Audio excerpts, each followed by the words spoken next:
once again. E aí galera, mais um aulão com uma videoaula, aulão com o tio Dani. Tudo bem, rapaziada? Tudo tranquilo? Galerinha, a nossa videoaula hoje, tá? Fim da República Velha, parte 2, tá? Só para relembrar a aula passada, Fim da República Velha, parte 1, nós tratamos sobre o segundo mais importante surto industrial do Brasil. Ah, professor, mas o que isso tem a ver com os fatores que colaboraram com o final da República Velha? O segundo surto mais importante do Brasil, ele aconteceu durante a Primeira Guerra Mundial. Ele vai colaborar não só com a instalação de novas indústrias, especialmente no estado de São Paulo, mas com o aumento da população, aliás, com o aumento do número de operários no território brasileiro, principalmente em São Paulo. O aumento do número de operários, juntamente com a onda de imigração ocorrida no Brasil no final do século XIX, início do século XX, de imigrantes europeus, especialmente italianos, vai colaborar com a deflagração da primeira greve geral do Brasil, no caso, em São Paulo, em 1917, tá? Lembrando que isso é sim, pessoal, considerado um dos fatores que vai acabar com a República Velha, porque na ânsia, no intuito de conquistar mais direitos, os movimentos operários que já existem, pessoal, os movimentos operários já existiam no Brasil, mas com a greve geral de 1917, com o incentivo, o estímulo dado aos imigrantes, especialmente italianos, muitos socialistas, anarquistas e comunistas, isso fortalece mais ainda o nosso movimento operário,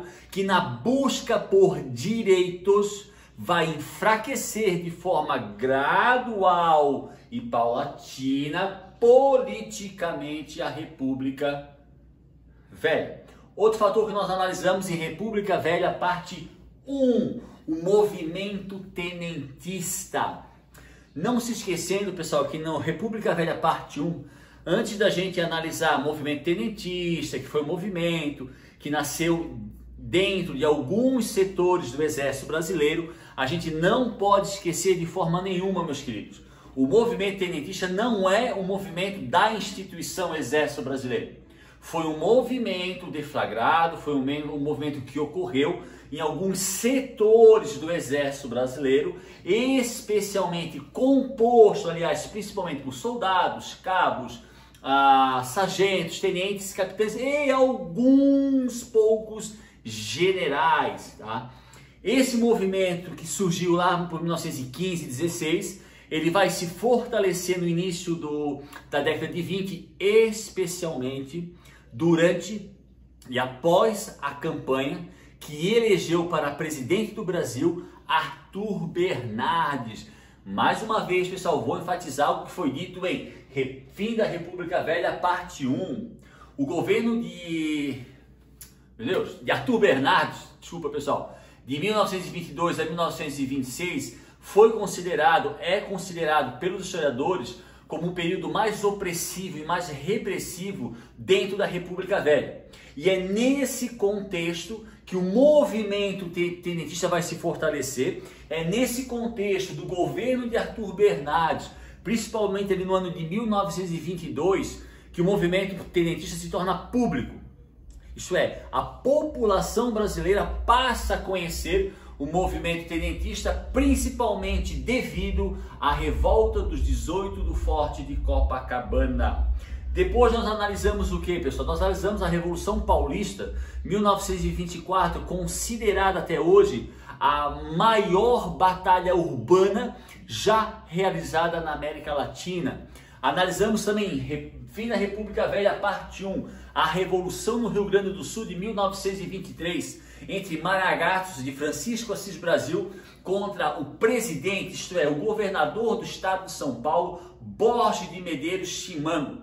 Essa revolução, lembrando que ela surgiu devido ao fato que Borges de Medeiros, sendo um gaudinho, um latifundiário, a partir da quinta vitória na eleição para o governo do Rio Grande do Sul, explode essa revolução, porque Francisco Assis Brasil era o candidato de oposição. Mais uma vez, devemos enfatizar a revolução lá no Rio Grande do Sul em 23, era uma revolução, era um conflito entre as elites agrárias do Rio Grande, mas que havia também a participação de tenentistas ao lado de Francisco Assis Brasil contra o latifundiário e governador do estado do Rio Grande do Sul, Borges de Medeiros. Tanto a Revolução Paulista como a Revolução do Rio Grande do Sul, ela não obteve sucesso. Os remanescentes da Revolução em São Paulo e os remanescentes da Revolução no Rio Grande do Sul, que foi o nosso último aspecto analisado em Fim da República Velha, parte 1, vai dar origem à Coluna Prestes. Então, uma coluna militar formada de 3 a 4 mil homens, sargentos, cabos, tenentes, soldados, tá? Comandados pelo ex-capitão do Exército Brasileiro do Estado do Rio Grande do Sul, Luiz Carlos Prestes, que por um período de 4 a 5 anos vão percorrer o interior do território brasileiro, levando mensagens contrárias à República Velha e mensagens de estímulo a uma revolução contra a República Velha. Uma outra coisa que eu enfatizei umas 5 vezes em Fim da República Velha, parte 1. O movimento tenentista, apesar de reivindicar o voto secreto, o fim dos privilégios da elite agrária, uma reforma no ensino público e gratuito, uma maior eficiência do Estado, ele foi um movimento que conseguiu uma baixa adesão com relação à população, porque era um movimento não democrático. A gente nunca pode esquecer, galera, o movimento tenentista, apesar de reivindicações para a época bem modernas, né? Era um movimento que nasceu no seio do exército, nasceu entre militares, e em nenhum momento ele pregava a democracia, daí a baixa adesão por parte da população. A videoaula de hoje, pessoal, então nós continuamos, né, a enfatizar, a falar sobre os fatores que colaboraram com o final da República Velha. Então, além do fator industrial, o movimento operário, o surgimento do Partido Comunista Brasileiro em 1920, o surgimento de ligas camponesas, sempre de uma conotação comunista ou anarquista ou socialista, as várias revoluções, tá, provenientes do movimento tenentista. Na Fim da República Velha, parte 1, eu cheguei a comentar, pessoal, bem rapidinho, tá, sobre um dos fatores que será a ênfase principal da nossa videoaula de hoje, que é a dissidência oligárquica. O que significa a palavra, pessoal, dissidentes? Dissidentes é alguém que participa de um movimento, mas por uma determinada razão passa a não participar mais desse movimento, pelo contrário, passa a participar contra o movimento que antes participava. A pessoa que sai do movimento e passa a lutar contra esse movimento que ela saiu, é um dissidente. Perfeito? Então, se vocês olharem bem, mas pessoal, essa imagem aqui, ela é clássica, ela aparece em quase todas as apostilas do ensino fundamental ou do ensino médio, que tratam sobre, por exemplo, política do café com leite. Então, aqui a gente vê o cume, seria o cume de uma montanha, né? Aqui em cima existe uma cadeira escrita Presidência da República. Ao lado, pessoal, isso são roupas de latifundiários, de grandes proprietários de terra, que está aqui São Paulo e Minas Gerais. Aqui embaixo, pessoal, aparecem outros latifundiários querendo alcançar o cume da montanha, seria o auge do poder político. Então aqui aparece Rio Grande do Sul, Mato Grosso, Paraná, Bahia, Amazonas, Alagoas. Então isso descreve, pessoal, isso é a descrição mais simples da política do café com leite. Lembrando que lá em República Velha, parte 1, nós falamos República, o que é a República do Café com Leite? Havia um conchavo entre os dois estados mais poderosos, que era Minas Gerais e São Paulo, tá? Onde um presidente ou ele era paulista ou ele era mineiro. Ele até poderia ser de um outro estado, desde que ele fosse apoiado por Minas Gerais e São Paulo. Mas um detalhe bem importante, que a gente já enfatizou algumas vezes, essa política do café com leite, tá? Que vai dar poder político, principalmente a São Paulo e Minas Gerais, ela só ocorria ela só poderia ter sucesso se houvesse colaborações de outras oligarquias menores, de outros estados. Final da República Velha, parte 1, eu até falei para vocês, o que é oligarquia menor? A oligarquia que dominava a política da época eram os cafeicultores. Mas o que era uma oligarquia menor? Os produtores de borracha, cana-de-açúcar, cacau, pecuária, arroz.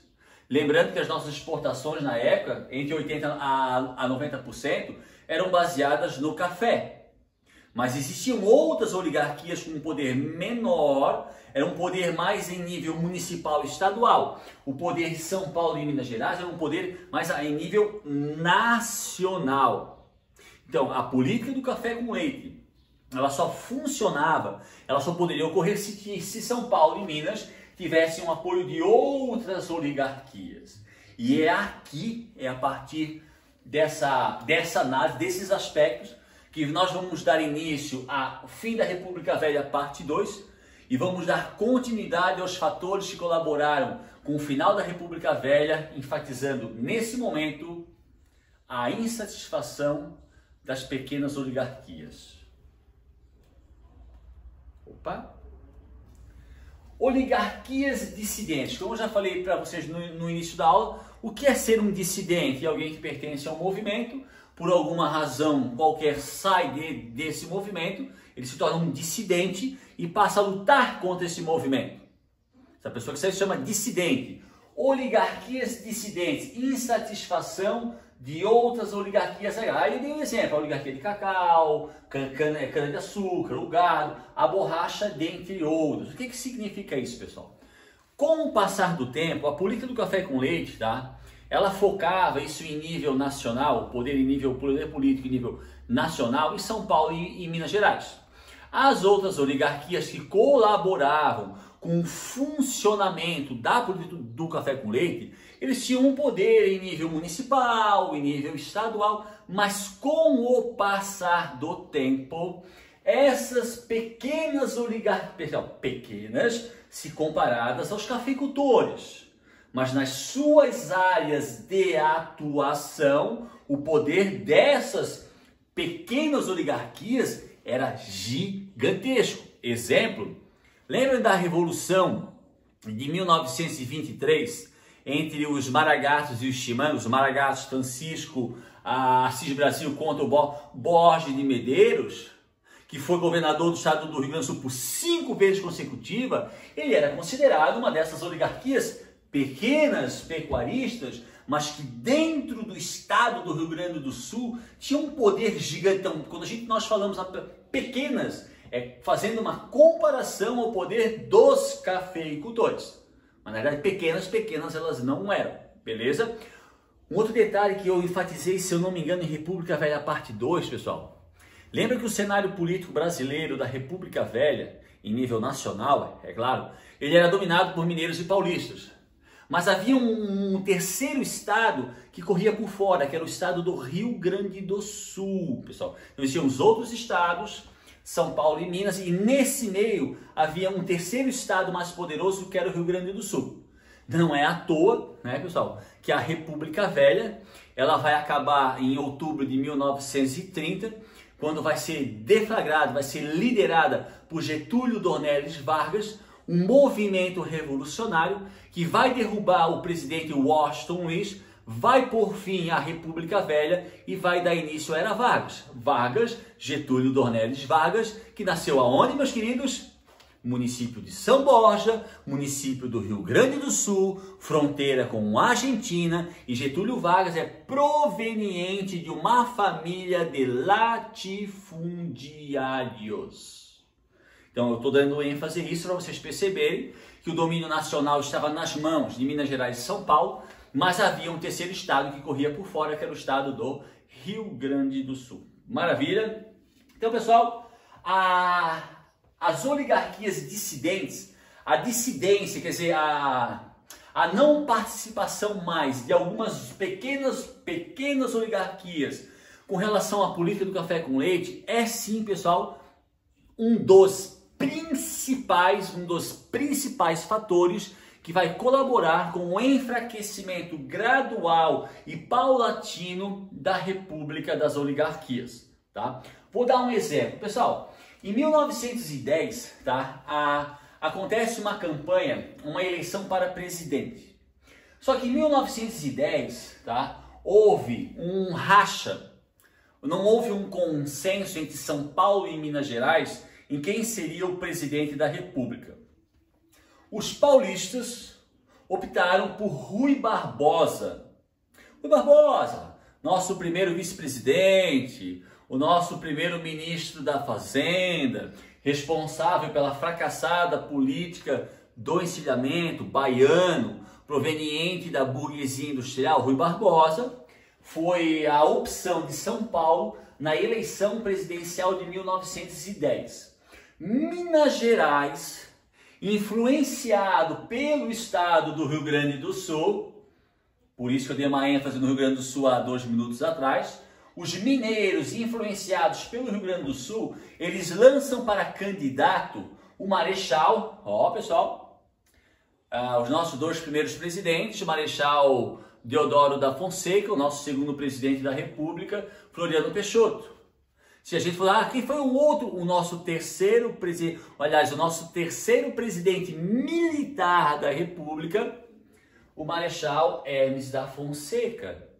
Já dei a deixa que ele ganhou. Tá? Então a campanha eleitoral de 1910 é considerado o primeiro racha dentro da política do café com leite. São Paulo opta por Rui Barbosa, influenciados pelo estado do Rio Grande do Sul, os mineiros optam pelo Marechal Hermes da Fonseca.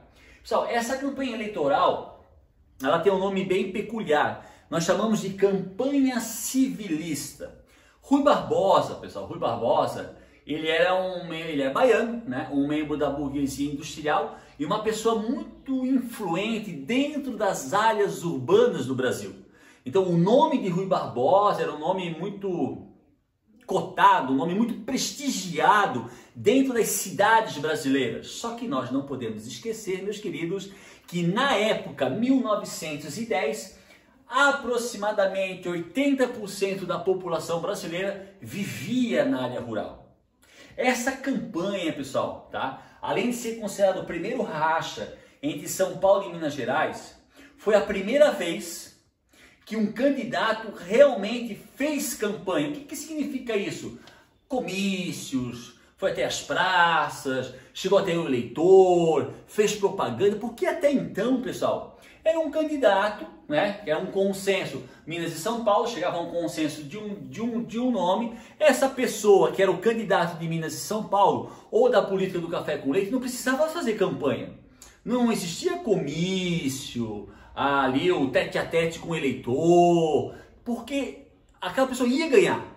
Baseado no voto do cabresto, baseado no poder exercido pelos coronéis dentro dos seus currais eleitorais. Não havia uma campanha eleitoral como a gente conhece hoje. A campanha, a eleição de 1910, acontece pela primeira vez no Brasil um candidato, no caso Rui Barbosa, ele empreende uma campanha, comícios, santinhos, propaganda, principalmente na área urbana. Até se nós formos assim contabilizar, é a primeira vez que um candidato, entre aspas, pessoal, de oposição, entre aspas, recebe uma votação tão significativa. Porque sendo um membro da burguesia industrial, sendo um membro proveniente da área urbana, obviamente que Rui Barbosa, no cômputo dos votos, ele ganhou em quase todas as cidades. Só que, como eu falei antes, 80% da população brasileira morava na área rural. Então, na área rural, os paulistas, como o Rui Barbosa era um nome muito prestigiado na área urbana, não precisou nem fazer o voto do cabresto. E Rui Barbosa, na área rural, não era um homem assim prestigiado pela elite agrária, pelas pequenas oligarquias ou pelos latifundiários. Aí, Minas Gerais, influenciado pelo Rio Grande do Sul, promove uma forte campanha. Por que eu faço isso, pessoal? O voto do cabresto. E na realidade, o Marechal Hermes da Fonseca, ele vai ser eleito presidente do Brasil em 1910 com os votos quase que na sua totalidade provenientes da área rural.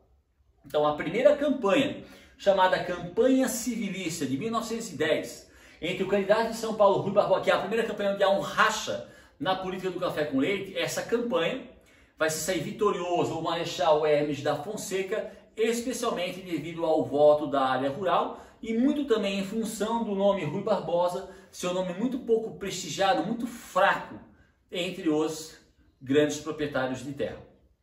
Beleza? Então temos o primeiro racha dentro, isso em 1910. Lembrando que a República Velha, pessoal, ela só vai acabar em 1930, por isso que eu sempre dou ênfase. Todos esses fatores, pessoal, seja o fortalecimento do movimento operário, seja o movimento tenentista, seja as oligarquias dissidentes, são fatores que de uma forma geral e de forma gradativa e paulatina vão acabando, vão enfraquecendo a República Velha. Perfeito? Então lá em 1910, 20 anos antes da Revolução deflagrada por Getúlio Vargas, já havia acontecido um racha dentro da política do café com leite. Beleza? Aqui é uma figura da época, pessoal, isso aqui não é uma imagem, não é uma charge de agora, né? Então aqui aparece em cima de um cavalo com o uniforme do Exército, o Hermes da Fonseca aqui embaixo, Minas Gerais, nunca se esquecendo que a escolha desse nome tem por influência o estado do Rio Grande do Sul. Do outro lado, aqui o Rui Barbosa, que era advogado também, tá? Que foi o candidato do estado de São Paulo. Então isso aqui representa o primeiro racha entre as grandes oligarquias mineiras e paulistas dentro da política do café com leite. Beleza? Pessoal, eu vou falar uma coisa assim que para nós, o voto do cabresto para nós vivemos no século XXI, né? Nós estamos acostumados com o voto secreto, com as campanhas, tudo bem, existe a corrupção, tem um caixa 2, ainda temos grandes deficiências para arrumar no que tange as eleições e as campanhas eleitorais, principalmente as doações eleitorais, né? Mas, pessoal, eu vou explicar uma coisa que para nós hoje isso é inconcebível, mas para a época era algo extremamente normal e rotineiro. A partir do momento que o Hermes da Fonseca, que era militar, então os militares voltaram ao poder dentro do Brasil, com a vitória do Marechal Hermes da Fonseca em 1910, então os militares obviamente, pessoal, das altas patentes, voltaram ao poder. A partir da vitória do Hermes da Fonseca, o novo presidente ele vai implementar no Brasil a política das salvações. Intervenções militares em estados da oposição. Vou dar um exemplo. Isso para nós hoje, pessoal, é algo assim completamente surreal, é algo de filme de ficção científica. Mas na época era algo muito rotineiro, principalmente após a eleição do Marechal Hermes da Fonseca para a presidência do Brasil. Suponhamos que no estado de Alagoas fosse eleito um governador, um presidente de estado, que não era favorável a Minas Gerais e o Rio Grande do Sul, que eram os estados que apoiavam Hermes da Fonseca. O presidente da República, ele ajudaria, então, lá em Alagoas, a oligarquia que manda no estado, a oligarquia produtora de cacau. Mas dentro do estado de Alagoas, os produtores de cacau não se dão bem com os produtores de algodão. Vou dar um exemplo. O que o presidente fazia dentro da política das salvações? Salvação no sentido, pessoal, no olhar do governo, né? O Hermes da Fonseca, ele financiaria, ele estimularia que a oligarquia produtora de algodão empreendesse um golpe para derrubar o presidente da oligarquia de cacau, que tinha sido eleito para governador do estado, tirava esse governador eleito e colocava um governador da oposição. Seria a mesma coisa. 2022, vou dar um exemplo, já que vivemos no estado de Santa Catarina, então foi eleito para governador do estado o Moisés. Suponhamos que o presidente da República não compactuasse com as ideias do governador Moisés. O presidente viria aqui no nosso estado, entraria em contato com a oposição do governador Moisés, financiaria essa oposição para promover um golpe, tirar o governador eleito e colocar um governador, tipo, à força da oposição ou do grupo favorável ao presidente. Isso, pessoal, é algo inconcebível, mas isso foi bem comum durante a República Velha, especialmente após ou durante o governo do Marechal Hermes da Fonseca. Então, em vários momentos ali em 1911, 1912, 1913, 1914, aconteceram tentativas de golpe patrocinadas pelo governo para tirar presidentes de estados eleitos, mas que não compactuavam com o governo federal, para no lugar colocar de uma outra oligarquia. Algumas dessas políticas deram certo, então o presidente conseguiu realmente colocar seus amigos no poder e outras não. Mas o fato aqui é o quê? Qual é o principal objetivo disso aqui, pessoal? É a gente perceber uma briga entre as próprias oligarquias. Porque a política da salvação ou das salvações implementadas pelo Hermes da Fonseca nada mais é do que uma briga, um conflito armado e violento entre as próprias oligarquias. Por isso que eu falo mais uma vez, as oligarquias dissidentes, então o fato das oligarquias, muitas delas já estarem insatisfeitas com a política do café com leite, muitas delas já quererem uma parcela maior do poder, isso sim é considerado um dos principais fatores que vai acabar com a República Velha. A campanha do Hermes da Fonseca, que é o primeiro racha, a política das salvações implementada pelo próprio Hermes, é um exemplo crasso, é um exemplo clássico do conflito entre as próprias oligarquias. E a gente também não pode esquecer, né, a própria eleição, pessoal, de Arthur Bernardes, que a gente analisou em Fim da República Velha, parte 1. O Arthur Bernardes, quando ele se candidata à presidência da República, ele era apoiado por Minas e São Paulo. Mas aí houve a reação republicana, onde Bahia, Rio Grande do Sul e Rio de Janeiro saíram com um candidato próprio. Mais um exemplo, pessoal, de uma eleição onde houve um racha dentre as oligarquias.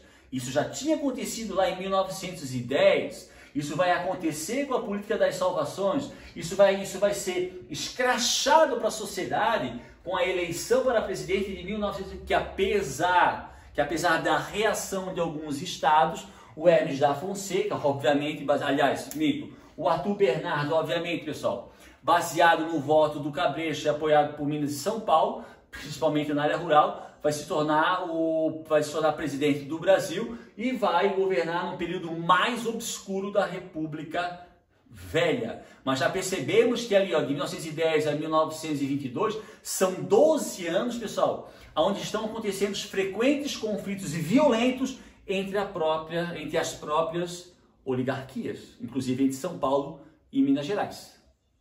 Maravilha? Eu sei que agora vocês, pessoal, devem estar fazendo uma pergunta. Tá, professor, o senhor que estava explicando oligarquias dissidentes, a campanha civilista, política das salvações, a eleição de Arthur Bernardes, o conflito, inclusive, armado entre as próprias oligarquias, a insatisfação de alguns produtores de cacau, de gado, de algodão com relação à política do café com leite, e de repente, do nada, o senhor coloca uma obra de Tarsila do Amaral e Semana da Arte Moderna. Professor,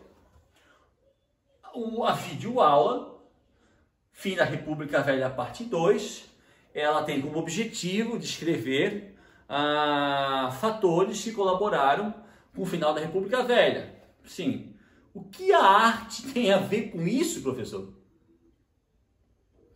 Pessoal, se vocês pegarem em qualquer apostila do ensino médio ou em qualquer apostila do ensino fundamental e olharem ali o capítulo relacionado à República Velha, especialmente os capítulos que vão tratar do final da República Velha, vocês vão ver lá um capítulo ou vão ver um subtítulo lá, Semana da Arte Moderna. Pessoal, em 1922, então essa aqui é uma obra, Tarsila do Amaral, não sei só, Tarsila do Amaral. Pessoal, em 1922, estava sendo comemorado no Brasil o centenário da nossa independência. Meus queridos alunos desse Brasil varonil, a independência do Brasil, então o Brasil deixa de ser uma colônia de Portugal no dia 7 de setembro de 1822.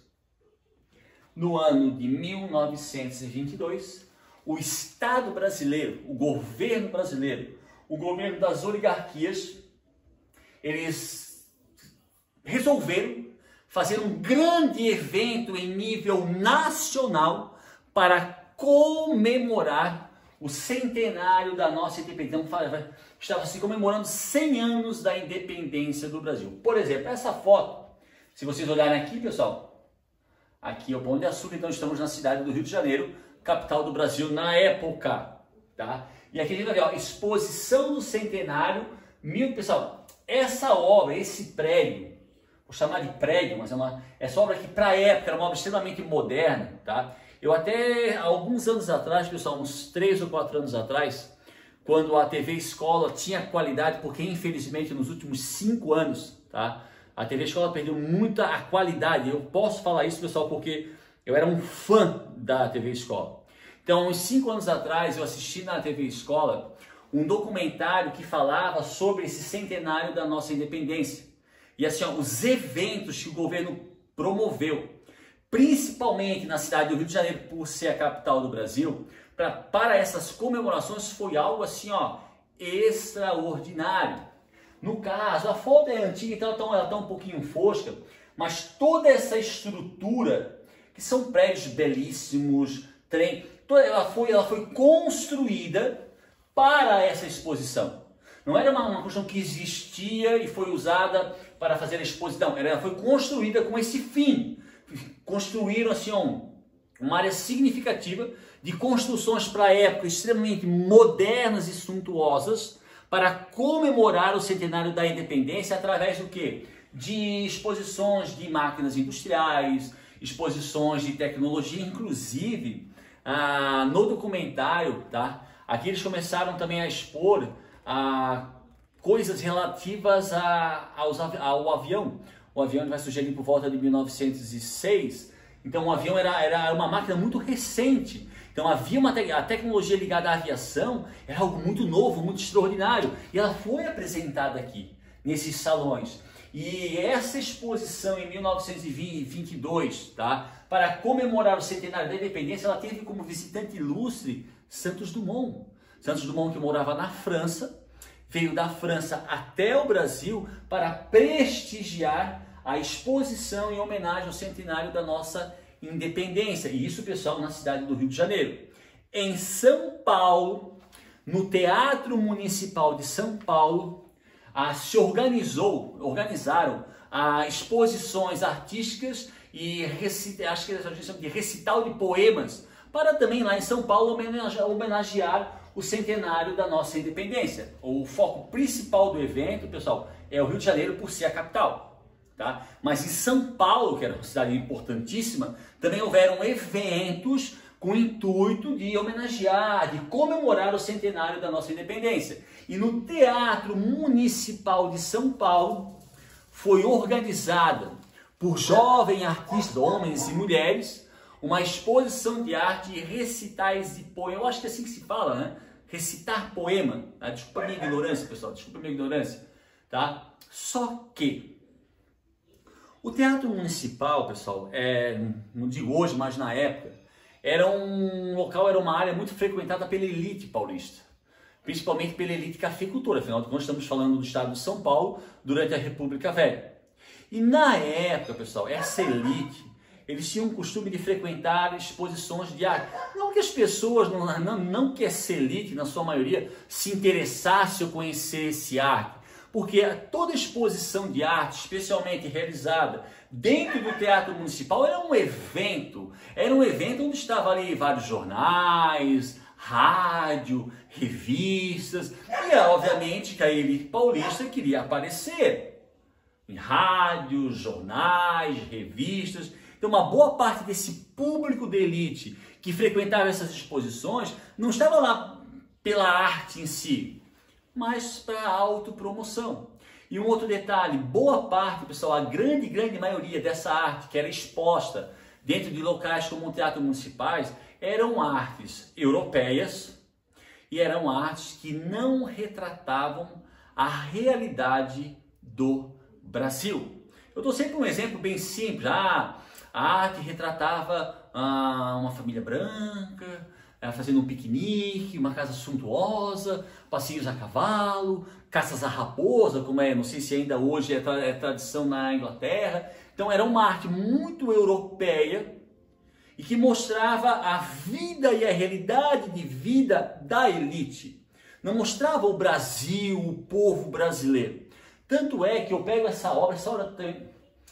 Eu posso ter, mas eu acho que é Tarsila do Amaral também. Se a gente pegar aqui, pessoal, tá? Primeiro, lá ao fundo, área urbana, cidade, chaminé, indústria. E aqui, pessoal, aqui que é o prato principal, é o mignon. Aqui nós temos várias etnias, nós temos o negro, nós temos o muçulmano ou a muçulmana, nós temos o homem branco, nós temos o ruivo, nós temos um asiático, nós temos o indiano. Aqui, o que é isso? Miscigenação. É uma obra que mostra que miscigenação, pessoal, é uma das principais, se não é a principal característica do Brasil. Nós somos um povo extremamente miscigenados. Então essa obra, além de mostrar não a área urbana, mas a área rural, a indústria, ela mostra que a miscigenação do povo brasileiro. Isso para nós agora, pessoal, não é uma novidade. Nós somos pessoas muito bem informadas, nós temos acesso à informação. Mas em 1922, em 1920, isso não era algo normal. Isso não era legal expor isso dentro do Teatro Municipal. Não era legal uma obra dessa ser primeira página do jornal. Não era legal fazer uma propaganda no rádio apresentando, vamos à exposição da miscigenação. Pessoal, isso não interessava a elite da época, não interessava as elites agrárias de São Paulo, Minas, mostrar a miscigenação do povo brasileiro, mostrar o brasileiro camponês, a mulher pobre, o negro ou o homem branco pobre. Isso não interessava. A nossa arte, a arte apresentada pela elite, primeiro que não era frequentada pela grande maioria da população. Mas era uma arte voltada à realidade de vida da própria elite. Durante a Semana da Arte Moderna, dentro do Teatro Municipal em 1922, esses jovens artistas, homens e mulheres, tanto eu já citei aqui Tarsila do Amaral mais 5 vezes, eles fizeram sim uma exposição. Mas em vez de expor as obras já tradicionais, europeias, mostrando a realidade de vida deles, eles expunham esse tipo de obra,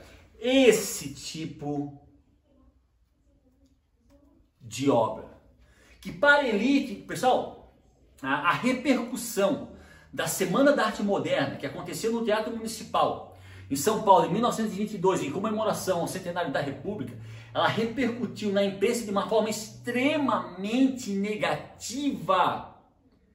Mas isso foi legal, porque essa era a intenção dos artistas. Essa é a intenção da arte, é de chocar, é de levar as pessoas, falem bem ou falem mal, mas falem. Esse é o interesse do artista. Então, a má repercussão, porque a elite não estava acostumada a esse tipo de obra.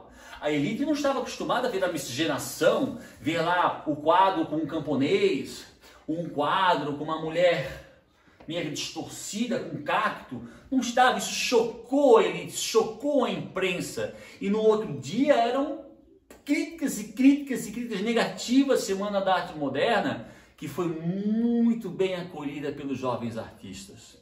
É claro, pessoal, que a gente não vai dizer, não, professor, então o senhor está dizendo que a arte ajudou a acabar com a República. Não é o fator principal, mas é uma quebra de paradigmas jovens artistas, jovens homens e mulheres tiveram a coragem de quebrar paradigmas. Então nós historiadores colocamos o impacto e as consequências que a Semana da Arte Moderna trouxe, principalmente lá a exposição, os recitais, os poemas, pessoal. Os poemas, obviamente, poemas de críticas ao sistema, de críticas à realidade da época, que a Semana da Arte Moderna quebrou paradigmas.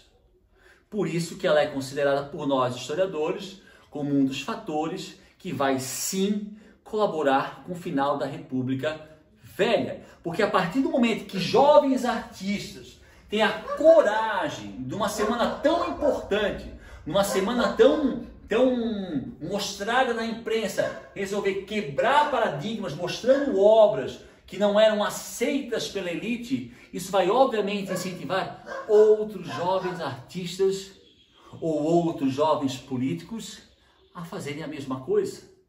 Então, por isso, em qualquer livro didático, seja do ensino fundamental ou do médio, quando se fala em final da República Velha, quando se fala em fatores que colaboraram com o final da República Velha, não tem como não citar a Semana da Arte Moderna de 1922, principalmente realizada no Teatro Municipal, na cidade de São Paulo. Maravilha, galerinha? Opa! Essa obra também, ela aparece em quase todas as apostilas. Por quê? Enfatiza a miscigenação, principal característica do nosso país. Um outro detalhe agora de cunho econômico é a crise de 29. Isso, inclusive, pessoal, nós já falamos durante a videoaula, a crise de 1929, que acontece, né, lá nos Estados Unidos, a quebra da Bolsa de Valores de Nova York. Então as grandes empresas americanas vão à falência. Essa crise dentro dos Estados Unidos, como um efeito dominó, ela vai atingir todo o mundo capitalista, com exceção, meus queridos, da União Soviética, que era socialista e não tinha propriedade privada. E além de afetar todo mundo, pessoal, quando eu falo todo mundo capitalista, seja uma nação industrializada ou agrícola. Por exemplo, no caso do Brasil, nós não éramos uma nação industrializada. Apesar de termos indústrias, sim, que cresceram com a Primeira Guerra Mundial, sim, mas nós não éramos um país industrializado. A gente nunca pode esquecer que o nosso processo de industrialização, ele vai ser deflagrado a partir de 1930 com a implementação da Era Vargas. Nós estamos falando de República Velha. Então aqui não há processo de industrialização. Então nós éramos um país essencialmente agrário. Com a crise de 29 e como o café é um produto supérfluo, houve obviamente uma diminuição drástica das nossas exportações ou da importação dos Estados Unidos e da Europa do nosso café. Então, economicamente, além do movimento tenentista, além das oligarquias dissidentes, além da Semana da Arte Moderna, além do fortalecimento do movimento operário, a crise de 29 ela é um tiro na economia do Brasil e ela vai abalar o nosso quadro político, porque 90% das nossas exportações eram café, porque o poder das oligarquias mineiras e paulistas era proveniente do café. Com a diminuição drástica na exportação do nosso principal produto, isso obviamente atinge o Brasil politicamente falando e é sim considerado um dos fatores que vai colaborar com o final da República Velha, beleza? Inclusive, pessoal, essa foto aqui, ó, ela não é uma foto da República Velha, essa foto aqui é de 1931, já dentro da Era Vargas, como devido à crise de 29, pessoal, a crise de 29, ela não acontece só em 29, as consequências da crise de 29, elas vão se perpetuar para 1930, 31, 32, 33, 34. Essa foto é uma foto de 1931, já durante a Era Vargas, que em função da diminuição drástica da exportação do nosso café causado pela crise de 29, o governo foi obrigado a queimar café para controlar o preço. Então isso aqui é uma foto um ano após o final da República Velha, dentro da era Vargas, mas continua a mostrar o que? As consequências que a crise de 29 tiveram na nossa economia. Então, por isso que nós, historiadores, não somente eu, Daniel Tomazini, né, nós também, não é concluímos, nós elencamos, tá, a crise de 29 como um dos fatores que vai colaborar com o enfraquecimento e o final da República Velha. Durante a crise de 29, o nosso presidente, pessoal, era o Washington Luiz, o último presidente da República Velha. Bom, então nós já falamos sobre campanha civilista, oligarquias dissidentes, a eleição de Arthur Bernardes, a Revolução Paulista, a Revolução no Rio Grande do Sul, a Coluna Prestes, o movimento tenentista, a revolta dos 18 do Forte de Copacabana, a crise de 29, a política da salvação, fugiu agora. A Semana da Arte Moderna. Chegamos no ano de 1930.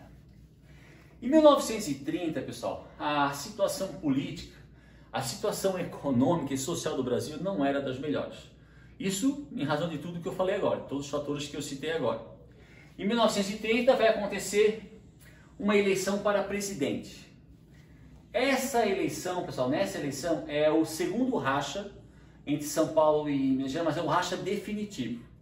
Em 1930, o estado de São Paulo, então a oligarquia cafeeira paulista, quando a gente fala situação, pessoal, o termo situação significa o governo. Por exemplo, quem é a situação hoje? O presidente Jair Bolsonaro. Quem era a situação antes do Jair Bolsonaro? Era o Temer. Quem era a situação antes do Temer? A situação é o governo do momento, tá? Então, na eleição de 1930, a oligarquia cafeira paulista, que era a situação, lança como candidato a presidente da República o governador do estado de São Paulo, Júlio Prestes. Não se conta, não é Luiz Carlos, pessoal, Luiz Carlos Prestes, comandante, ex-capitão do Exército Brasileiro, comandante da Coluna Prestes. É uma pessoa. Júlio Prestes foi candidato a presidente da República pelo estado de São Paulo durante as eleições de 1930. Então aqui há o segundo racha entre Minas e São Paulo, mas é o racha definitivo. Tanto que Minas Gerais, junto com o Rio Grande do Sul e o estado da Paraíba, vão lançar para candidato a presidente da República o então governador do estado do Rio Grande do Sul, ou presidente do estado do Rio Grande do Sul, Getúlio Dornelles Vargas. Vice de Getúlio, João Pessoa. Vice de Júlio Prestes, Vidal Soares. Tá? E o Getúlio Vargas, essa aliança, tá? essa parceria entre Minas Gerais, Rio Grande do Sul e Paraíba, nós chamamos de Aliança Liberal, que é a oposição. Júlio Prestes é a situação, Getúlio Dornelles Vargas, candidato da Aliança Liberal, é a oposição. Então aqui é um racha, e é um racha definitivo entre São Paulo e Minas Gerais. As eleições, pessoal, elas vão ocorrer. São Paulo, por ter um poder maior, consegue eleger para presidente da República Júlio Prestes. Ele ganha, ele é o candidato vitorioso na eleição presidencial de 1930. Nós não podemos esquecer que até hoje, pessoal, quando um candidato a presidente, seja ele homem ou mulher, ele é eleito, ele não toma posse, ou ela não toma posse de forma imediata. Normalmente no Brasil isso acontece em outubro e o presidente vai tomar posse no dia 1º de janeiro. Na época também não havia uma posse imediata, a pessoa era eleita, transcorria um período de transição, daí ele tomava posse oficialmente como presidente. Então o Júlio Prestes, dentro dessa política, dentro dessa eleição e desse racha, pessoal, aqui não existe o bonzinho e o malzinho. Isso aqui são elites, tá? Isso aqui são elites. Uma elite descontente lança um outro candidato. A elite que está contente ainda permanece com um candidato próprio. Então essas duas pessoas, essas duas elites manipularam as eleições, voto do cabresto, a fraude. Só que São Paulo por ser um Estado financeiramente mais poderoso, ele manipulou, ele fraudou com mais eficiência. Isso vai levar Júlio Prestes à vitória. Então ele é eleito presidente do Brasil. Ele foi eleito. Ponto. 1930. Durante o período de transição da sua vitória à sua posse, vai acontecer um fato bem peculiar. Se vocês lerem, foi assassinado o presidente João Pessoa da Paraíba. João Pessoa, pessoal, além de ser candidato a vice-presidente pela chapa da Aliança Liberal de Getúlio Dornelles Vargas, João Pessoa também era presidente, ou era, isto é, governador do estado da Paraíba. Durante esse período de transição da vitória do Júlio Prestes até a sua posse, o João Pessoa ele foi assassinado. Pessoal, muitos indícios indicam que o assassinato do João Pessoa não é um assassinato necessariamente político. Ele está mais para cunho passional do que para cunho político. Mas, sabiamente, espertamente, a Aliança Liberal, Minas Gerais, Rio Grande do Sul e a Paraíba, liderados por Getúlio Dornelles Vargas, vão utilizar a morte, o assassinato de João Pessoa, que causou uma comoção gigantesca na época, como um ato político. Não há provas, pessoal, não existem provas do que os paulistas participaram desse assassinato. Mas a Aliança Liberal, Getúlio Dornelles Vargas, Minas Gerais, Paraíba e Rio Grande do Sul vão utilizar o assassinato do governador João Pessoa, ou o candidato a vice-presidente do Getúlio, o assassinato dele como um meio político, um ato político, e vão acusar as oligarquias paulistas de terem participado, de terem tramado o assassinato. Baseado nisso, porque quando Júlio Prestes ganhou, pessoal, a Aliança Liberal, aceitou. Aceitamos, claro. Só que aconteceu esse fato. Júlio Prestes até viajou para os Estados Unidos como presidente, mas ainda não havia tomado posse oficialmente.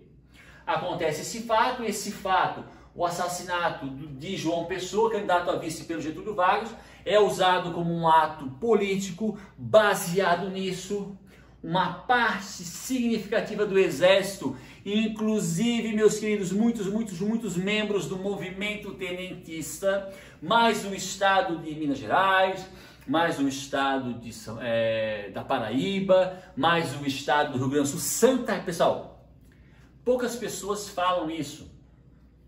Em 3 de outubro, isso logo após o assassinato de João Pessoa, tá? A Aliança Liberal, Rio Grande do Sul, Minas Gerais, a Paraíba, grande parte do Exército e muitos integrantes do movimento tenentista deflagram uma revolução chamada Revolução de 30. O estado de Santa Catarina, que na época era governada pelo governador ou presidente de estado Fúvio Auduce, Auduce, eu acho que esse é o nome, Fúvio Auduce, isso. Ele era favorável à República Velha. Ele era favorável à política do café com leite. Inclusive, as tropas de Getúlio Vargas, quando saem do Rio Grande do Sul em direção ao Rio de Janeiro e passam pelo estado de Santa Catarina, eles são recebidos a tiro pelo exército catarinense, pela polícia catarinense. Porque o estado, dentro da Revolução de 30, o estado de Santa Catarina continuou favorável ao governo da República Velha. Então houve embates aqui dentro do nosso estado entre tropas revolucionárias comandadas por Getúlio Vargas e forças militares catarinenses que ainda eram favoráveis ao governo de São Paulo, ao governo da política do café com leite. Isso é só uma curiosidade, pessoal, porque é muito raro o livro didático que cita isso, né? Nosso estado não foi favorável à Revolução de 1930. Então explode essa revolução, ela vai durar mais ou menos até o dia 28, 27 de outubro. Aconteceram vários embates, combate, realmente guerra, entre forças favoráveis a Getúlio Vargas e forças favoráveis a Washington Luiz, que foi o último presidente da República Velha, tá? Mas devido ao apoio, principalmente da população, tá? Getúlio Vargas, a revolução chega a cidade do Rio de Janeiro. O Washington Luiz é deposto da presidência da República de forma autoritária, porque não houve uma eleição. Getúlio Dornelles Vargas se torna agora presidente do Brasil e colocando fim à República do Café com Leite, colocando fim à República Velha, colocando fim à política do café com leite. Mas não vamos nos esquecer, queridos, que foi uma elite substituindo outra elite. Eu até fiz questão da gente fazer uma rápida biografia, falar um pouquinho sobre a vida de Getúlio Vargas, ou Getúlio Dornelles Vargas. Dornelles, pessoal, da sua mãe, carinhosamente chamada de Candota Dornelles, e de seu pai Vargas, Manuel Vargas. Então Vargas, João Getúlio Dornelles Vargas, nasceu no dia 19 de 4 de 1882, no município de São Borja, estado do Rio Grande do Sul, fronteira com a Argentina. Pessoal, a vida política, então, Getúlio foi deputado federal pelo Rio Grande do Sul, de 1924 a 1926. Foi deputado estadual pelo Rio Grande do Sul, de 1917 a 24, de 1909 a 1913. Foi governador do estado de 1928 a 1930, quando depois se torna presidente do Brasil. Pessoal, politicamente falando, dentro do Rio Grande do Sul, o Getúlio Vargas ele se fortaleceu muito. Ele era apadrinhado. O que significa apadrinhado? Ele era protegido de Borges de Medeiros. Aonde eu quero chegar, pessoal? Eu quero mostrar para vocês o seguinte: o Getúlio, ele não vem de uma classe pobre, das camadas mais humildes da sociedade gaúcha. A família de Dona Candota Dornelles e seu Manuel Vargas era uma família de latifundiários. Seu Manuel Vargas foi militar, participou da Guerra do Paraguai. Eram famílias, seu Manuel, se eu não me engano, era Pica-Pau, e a Dona Candota era Dornelles, então era Maragata, então eram duas oligarquias gigantescas. Então Getúlio Vargas ele era proveniente de uma oligarquia agrária, dos pecuaristas. Getúlio Vargas, sendo apadrinhado de Borges de Medeiros, que foi eleito, pessoal, 5 vezes consecutiva, voto do cabresto e a fraude eleitoral.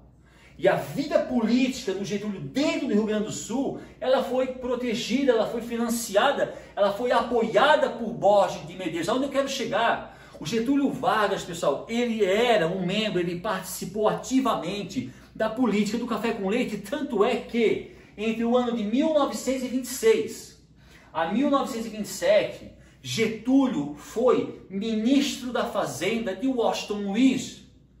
Peraí, professor. Peraí. O senhor falou há 5 minutos atrás que após o assassinato de João Pessoa, que era candidato a vice pelo Getúlio, a Aliança Liberal, Minas Gerais, Paraíba e Rio Grande do Sul, usaram esse episódio como um ato político. Sim. E acusaram os paulistas de terem participado. Sim. E tendo isso como pretexto, no dia 3 de outubro de 30, deflagraram uma revolução. Sim.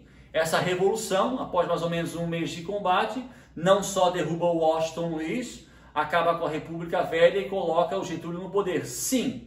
Mas agora o senhor está dizendo que entre o ano de 26 e 27, só para lembrar-lhes, meus queridos, quem era o presidente do Brasil entre 1926 e 27? Quem é o presidente do Brasil que nomeou Getúlio ministro da Fazenda? O senhor Washington Luiz, o mesmo presidente derrubado pelo movimento liderado por Getúlio Vargas. Aonde eu quero chegar? A Revolução de 30, ela é uma revolução liderada, organizada, que é apoiada por elites agrárias.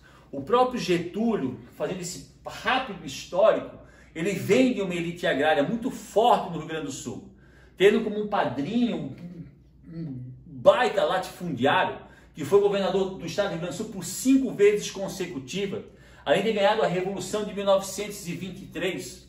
Getúlio foi deputado federal, deputado estadual, governador e ministro da Fazenda. Pessoal, Washington Luiz. Por que o Washington Luiz nomeou Getúlio ministro da Fazenda da República Velha? Porque Getúlio Dornelles Vargas fazia parte da política do café com leite.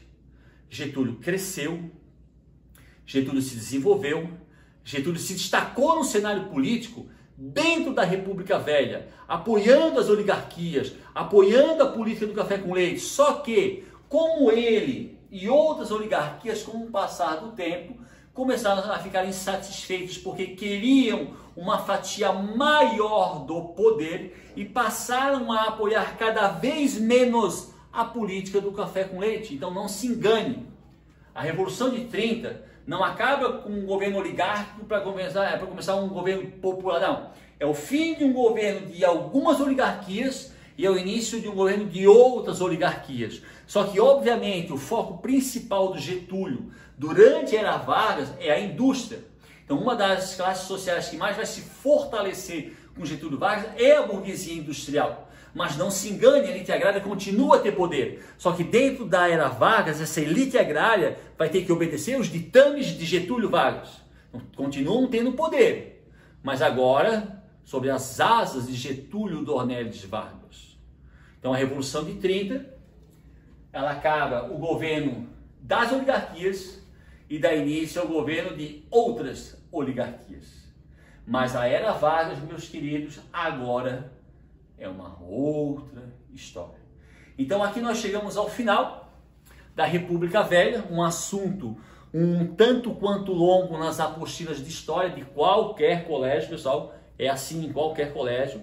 A República Velha foi um período muito extenso, um período muito marcante, um período muito característico da nossa história. E eu chamo, tinha eleição, eu chamo sempre a República Velha de uma pseudodemocracia. Haviam eleições, haviam candidatos, mas como as eleições eram manipuladas, né, a gente chama isso de pseudodemocracia. Nós não éramos verdadeiramente uma democracia de verdade, muito parecido com a Venezuela hoje, ou com a Rússia. Tem uma eleição, tem um presidente, mas nós sabemos que todas essas eleições são manipuladas. Tipo, Venezuela e Rússia são pseudodemocracias. É como era o Brasil durante a República Velha. Pessoal, se vocês ficarem com alguma dúvida com relação à República Velha, seja a parte 1 ou a parte 2, entrem em contato comigo. Não sintam vergonha, não sintam medo. Qualquer dúvida, pessoal, por favor, entrem em contato com o professor. Vocês sabem que um dos meus maiores prazeres é falar, e principalmente falar quando está relacionado à história. Então, qualquer dúvida, entrem em contato comigo. Outro detalhe, até eu estou parecendo aqueles vô bem chato, aqueles pais bem chato. Não, escova o dente, não, toma banho. Pessoal, nunca é demais. Continuem a estudar, continuem a ter uma rotina de estudo. Os vídeos, 30 minutos, 40 minutos, 50 minutos, não precisa ver na íntegra. Assiste um pouco hoje, um pouco amanhã. Se estiverem empolgados, assistam hoje, façam anotações, não deixem de estudar, pessoal. Porque cedo ou tarde nós voltaremos à aula presencial, com muito cuidado, de forma lenta, gradual, mas é inevitável, até porque todo vírus tem um ciclo e pode surgir uma vacina a qualquer momento.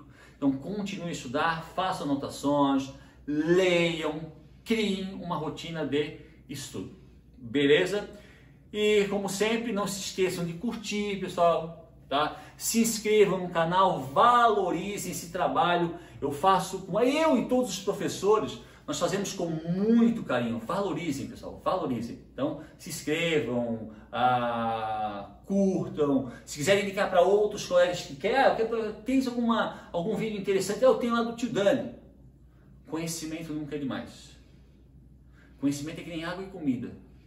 Vamos compartilhar. E saudade da rapaziada, saudade da sala de aula, saudade de estar com vocês, de conversar com vocês, de conversar com os colegas, na sala dos professores, tomar um café, almoçar junto. Mas logo logo a gente volta, tá? Espero que tenham gostado da aula, tá? Um grande abraço, se cuidem e qualquer dúvida, entrem em contato. Beleza, galera? Valeu por ter assistido, beijão, tchau, tchau.